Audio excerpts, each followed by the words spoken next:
All right, still catching up on comments and questions from a couple weeks ago. Like I said, anytime you want to hear or ask about like a certain topic, just ask it. Good chance I'll go over it, right? So here's one, okay? Todd, practice strategies I like. I give you an example. Some of these guys will pre-fish the tournament for 5 to 8 days and pooch all the fish and then suck in the tournament. True. Talk about the purpose of pre-fishing and when you have done yourself in and what you do pre-fishing. Please also have Hallman on the show. I don't know about Hallman. Don't know if he'll ever be on the show again. I don't know. He's up in Oklahoma doing his thing. So here's the deal. There's not a. I'm going to give you what I think is the perfect recipe for pre-fishing in general. Now there's outliers to this, okay? But this is what I would say is best. I think 3 days is plenty most of the time. I would never go 8 days. I could get away with 5, but if you're doing the 5 day, there's some things that I would consider. But let's go with 3. Or let's just talk about, let's not even put a number on it. Let's just go with minimal days of practice. I think 1's very tough. I don't mind 1, but one can be tough. It seems like I've found a lot of fish on day 3 of an event. However, if you know how many days you're going to practice, it helps. And here's why. I might go to a lake and go, this is what I want to do. And what that means is say I want to go fish docks, okay? And the lake has a ton of docks, and that's what I want to go do. I think maybe you have a preconceived notion about why that's going to be good. Maybe it's a lake that has a lot of docks, and and you can win off docks. If you know you're going to get to practice for 3 days, you can just start fishing docks. And you don't have this preconceived notion of I have to hit these certain docks. You can just start fishing docks until a pattern starts to formulate itself. If you've got 1 day, you don't have that much time. Like you've got to fish docks in the backs of the pockets, in the main lake, deep pockets. You got to fish deep docks, shallow docks, big docks, small docks, isolated docks, go on and on and on, right? And you have to figure that out very, very fast. You can figure it out in a day. You can figure out a pattern to get on. Now, is it the right pattern? That's the hard part. It might not be the right pattern because yes, it's a pattern, but maybe you found them all in the main lake. And you're catching fish, and you can catch 12 to 14 pounds a day. And you're like, man, this is good. And maybe you hit the wrong backs of the creek docks, right? And you didn't get any bites.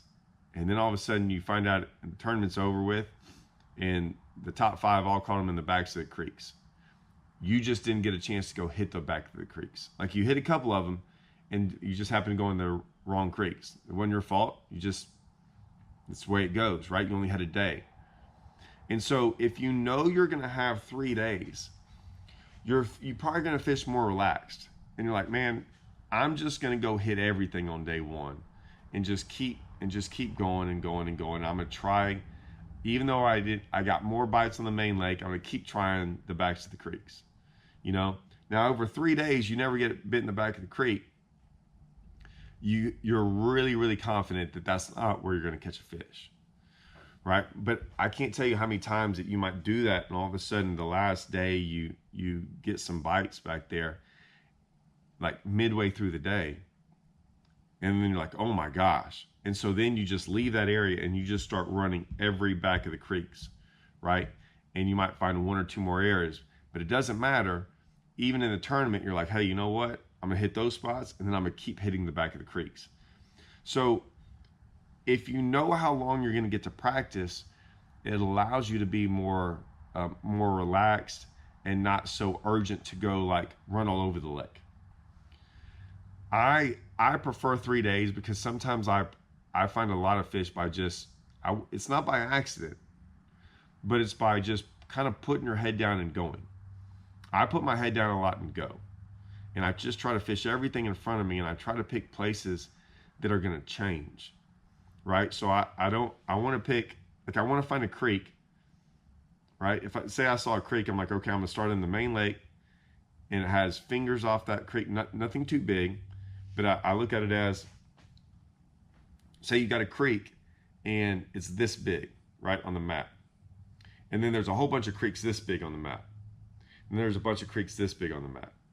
Well, I'm going to try to pick that middle creek, like something right there, and try to dissect that one creek. And when I say creek, it might just be a pocket. I'm calling them creeks, pockets, just an inlet off of the main lake. So I'll start on the main lake, work my way in, fish the points, things that are obvious, fish the back, and try to assess from that a creek that's manageable, a pocket that's manageable. I'm not going to pick the biggest pocket on the lake, because I mean it's going to take me forever. I'm not going to pick the smallest one, because the smallest one might only have it might not have any points in there. It might have like one little point and one little back of a drain, right? So I'm going to try to pick something I can fish within a reasonable amount of time and learn a lot of things from that one pocket, creek, whatever you want to call it. So that's what I'm going to go after. So if I've got 3 days, I can do that, and then I can continually do that for 2 days and do different things. I'm not worried about it. And then by day 3, I'm going to be able to put all those fish together that I've got bit off of, figure out why, and I'm doing that throughout the day anyways. And then I can start formulating a plan for how I want to practice for day 3, and then I can just go pinpoint and find more of those spots. And what I mean by spots, I'm talking about like more of those patterns that look like that. So if I caught them all off of points, I might just day 3 run nothing but points and boat docks for all of day 3. If I'm getting bit, I'm gonna stay with it. If not, something changed. Now, that's what we want to talk about, something changing. Now, what I gave you is a great scenario if in those 3 days you had 70-degree days, 55-degree nights, 5-mile-an-hour winds, and it was sunny every day. That scenario works great. Say you get 5 days of that. 5 days of the exact same weather, and you got it dialed in, and then all of a sudden, them 5 days of practice is up, and day 1 of the tournament comes, and it's blowing 20 miles an hour, and it's cloudy all day and raining. Could it be the same? Could everything stay the same? It could. However, the problem with going 5 days is this. You've done 5 days. You're so dialed in, it's going to be way harder for you than it is for me that only practice 1 or 2 days to change. Because you've had dozens and multiples, maybe 100 fish you've got shaken off or caught or whatever over 5 days. And you're just in the back of your head, well, it's not working right, but man, I did catch a 5-pounder off that dock up there. Nothing's working, but I got to go try that first. And while you're trying all these spots or these places where you have caught a fish, I'm over here going, I don't have all that knowledge, but man, this doesn't seem right. Something's different. I'm going to change. So that's why the only thing you have to worry about when you practice too many days is being able to change. It's so much harder to change. That's why locals have a hard time sometimes when things go haywire, or like when conditions change, is because they can't help themselves and look at a dock and go, you know how many 5-pounders I've caught off that dock? I mean, I know it's different, but maybe today, right? Where I don't have that. I'm just going, man, I just caught a 3-pounder on this one stupid bank. Man, that bank looks like it too. I'm gonna go down it. And you're just fishing the conditions you're given. This is the thing. You probably found all those fish, and I try to tell everyone this. We've been fishing forever, right? We've been fishing for a long time. We've been practicing for a long time. Maybe not that late, but we've been practicing for a long time. Every day we go out and fish, we practice. When it was 70 degrees and sunny and calm, You went to docks instantly, regardless of whether you realized it or not, that you thought should have fish on them. And you did that because of the conditions. You were on the main lake, maybe. The conditions were nice. It allowed you to fish the main lake, open water where waves weren't pounding on you, and you were able to get bit. If the lake had 20-mile-an-hour winds on it, you wouldn't have gone to those docks. You would have gone to docks that were more protected. You would have gotten to these docks or this or whatever. You would have gotten out of that wind and out of all that rough stuff and instantly fished stuff that made more sense to you because of the conditions you were given. That's what happens when you practice too long. Now, that's if you're running patterns and stuff. What I will say is this. Some guys can go practice for 2 weeks, and sometimes it helps. That's the problem. Sometimes you get on a brush pile deal and you want to go find 400 brush piles. I'm not that guy. I rarely go around trying to find brush piles in tournaments. But if you're trying to find everything in the lake, it can help you. You just, how good are you? And I mean this, because there are guys that are really good at this and guys that aren't. How good are you at being able to take all the knowledge you figured out in 8 days, and then you're not throwing it out the window, but you're able to look at it all in a reasonable way and go, okay, I'm going to fish based on the conditions I'm given, not because of where I got bit. That's the hard part. And so I can't tell you how many times in tournaments where we do really good because we take areas and then we just fish that area. Like a lot of times I'm not really looking for spots. I'm looking for areas of the lake that I think are good. And then once I get in that area, I'll just go fish. That's my small lake, right? That's my little lake I'm going to go fish. I don't care what's going on the entire other parts of the lake. I think this is where most of the fish live, and I'm going to fish it accordingly. And so 8 days, 5 to 8 days, if you figure out what section of the lake you like, is good. I think if then you all of a sudden, if you find that area on day 2 and you're there, 5 more days, it's gonna be really hard for you not to like keep messing around that area. And I think you're gonna do a disservice to it. Like one thing is like, say you've got 4 banks of laydowns, right? And you go down the first laydown bank and you start catching fish off of it. And you look at the next one and you go over there and I mean like second, third cast, you get bit. Now, how many guys are going to be able to be like, I'm not fishing the rest of these laydowns in this whole area. I'm not going to fish them all. And then all of a sudden day 3 goes around, 4 or 5 comes around and you're still fishing. You haven't fished those laydowns. And all of a sudden that day you're trying to fish all the other stuff. And that other stuff, whatever you're fishing, you haven't had a bite at 12 or 1 o'clock. And you're sitting there going, golly. And then you look over there at this section of laydowns you haven't hit and like, man, I'm just going to go get like 1 bite or 2. I'm just going to go try over there for 1 or 2 bites. It happens all the time. You know how many times I've heard of the stories of guys getting bit off of a spot and they cannot help themselves? The day before the tournament, they're going to go throw on that spot 1 more time just to make sure. Here's the funny thing. If they got bit or they didn't get bit, you think they're not going to hit the spot? I always tell people that. If you found some fish on a spot, a flat, a point, whatever it is, and it was good, and it was 4 days before an event, and you're like, this is the best spot I have. And I know some guys are sitting there shaking their heads going that I've done it. And the day before the tournament, they go over there. They have to throw on it. They have to. Some of them even set the hook, which is crazy to me. But they have to throw on that spot. And I always ask them, if you didn't get bit, are you still going to throw on the spot tomorrow? So if so, why would you throw on it? Who cares? Who cares if you get bit or not?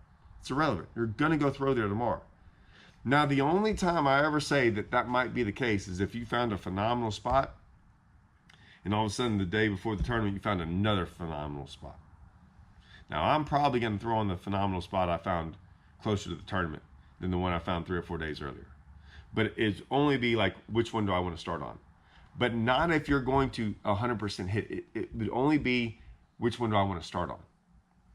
So the 3 to 5 day, 8 day, how long do I practice?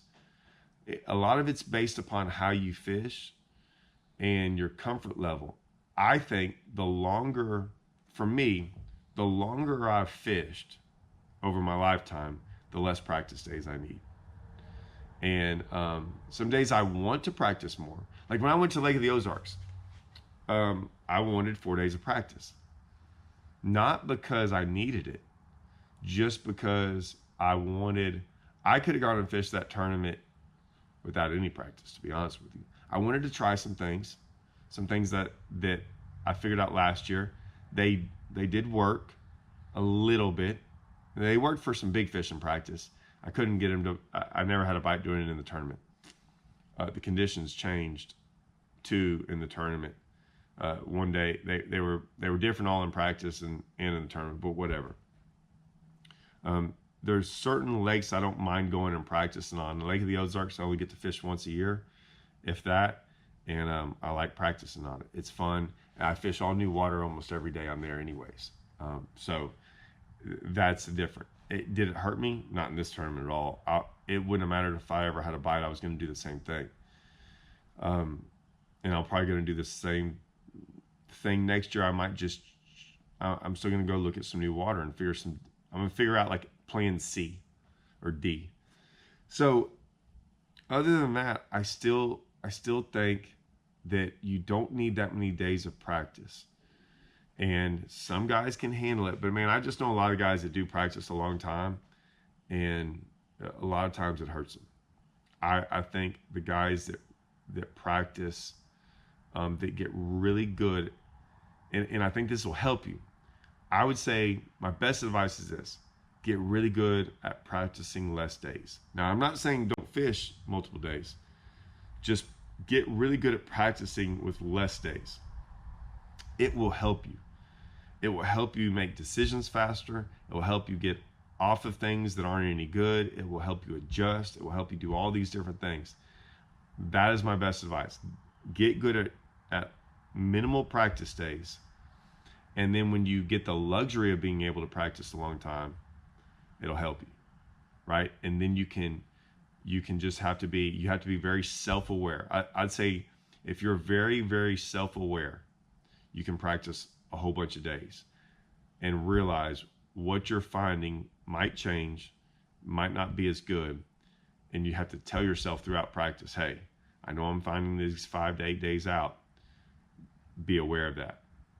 So that's my advice. Hope that helps. See y'all.